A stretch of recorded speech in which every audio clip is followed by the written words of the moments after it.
আজকের ক্লাসে আমরা আবার একটা নতুন টপিক নিয়ে শিখব, সেটা হচ্ছে অ্যাবাউট ক্লোদিং। আর এই ক্লাসটা আপনারা আপনাদের বন্ধুবান্ধব ফ্রেন্ডসদের সাথে শেয়ার করতে পারেন যারা খুব বেশি ড্রেসিং নিয়ে কনসিয়াস। তাহলে চলুন আজকের ক্লাসটা শুরু করা যাক। পোশাক মানুষের ব্যক্তিত্ব প্রতিফলন হতে পারে। Clothes can sometimes reflect a person's character.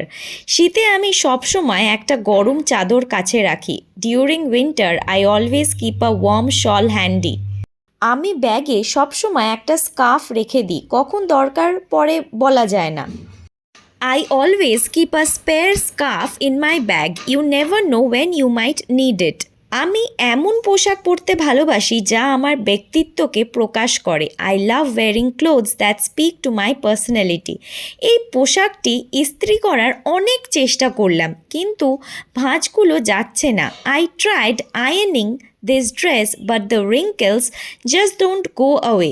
এর চেয়ে ভালো কিছু আর নেই। There is nothing better than this. ঢিলেঢালা পোশাক পরা এখন অনেক বেশি জনপ্রিয়। Loose fitting clothes are very much popular now. Fashion যতই বদলাক, সাদা কালো সবসময় সেরা। No matter how fashion changes, black and white is always the best. পোশাকটি যেমনই হোক, নিজের কনফিডেন্সই আসল।